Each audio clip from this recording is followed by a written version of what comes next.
तो दोस्तों ये Mi11X आया हुआ है हमारे पास। इसमें आपको दिखाता हूँ कि अगले ने क्या कारनामे किए हुए हैं। देखिए, मैं किसी की बुराई नहीं करूँगा, बल्कि इस वीडियो से जो है फ्रेशर को थोड़ा सा जानकारी देने की कोशिश भी करूँगा। ये फ़ोन एक्सीडेंटली ब्रोकन था, पर किसी ने इसके मेन बोर्ड पर अंधाधुंध काम किया, जबकि दिक्कत यहाँ पर नहीं थी। चलिए मैं आपको दिखाता हूँ विस्तार से दिक्कत कहाँ पे थी। देखो बोर्ड के कंडीशन देख लो, पहले पूरा सील निकाला हुआ है, ठीक है। ये इस तरीके से काम किया हुआ है रिपेयर करने के लिए, इसका ग्राफिक रिपेयर करने के लिए, ठीक है। लाइट ग्राफिक नहीं आ रहा था इसमें।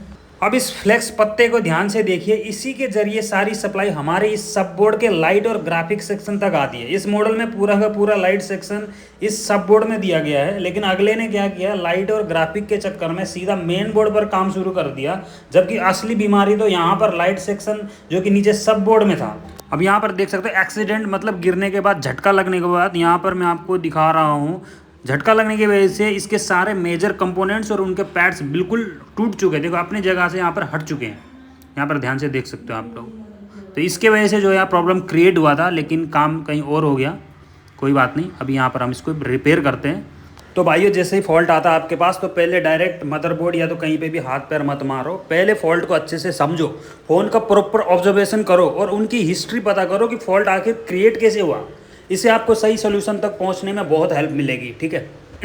अब जैसे इस केस में क्या हुआ था, फ़ोन एक्सीडेंटली गिरा था, जिसकी वजह से ग्राफिक सेक्शन बूट नहीं कर पा रहा, क्योंकि यहाँ पर कॉइल भी टूटी है और कैपेसिटर भी टूटे हैं। ऐसे केस में अगर आप डिस्प्ले कनेक्टर पे जीआर चेक करोगे तो जीआर तो एकदम प्रॉपर आएगा, लेकिन वहाँ पर रिक्वायरमेंट वोल्टेज कभी नहीं बनेगा।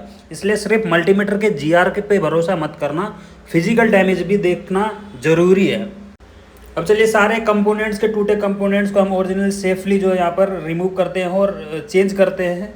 और कभी कभी हीट मारने के बजाय जल्दीबाजी में क्या होगा, सब बोर्ड है तो यहाँ पर ओवर हीट होने के बाद बल्ज या फूलने का भी चांसेस है, तो यहाँ पर प्रॉपर हीट रख के ही काम करना, क्योंकि छोटा सा बोर्ड है।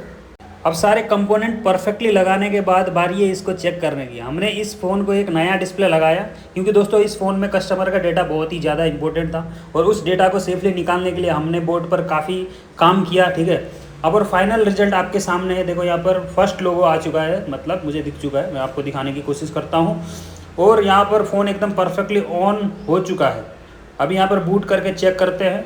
कस्टमर का एक एक डेटा यहाँ पर बिल्कुल सुरक्षित चाहिए, तो फ़ोन को मैं बूट कर लेता हूँ और इसमें देखते हैं कि पासवर्ड वगैरह कुछ आता है या रीस्टार्टिंग में भी जा सकता है, कुछ पता नहीं है, ठीक है। तो ऑन कर लिया है मैंने। बूट करने के बाद यहाँ पे प्रॉपर चेक करते हैं। देखो पासवर्ड भी आ गया, मतलब डेटा बच चुका है। तो देखो इसमें हमने किस तरीके से क्या काम किया, आपको इसमें से क्या सीखने को मिला, कमेंट मारो।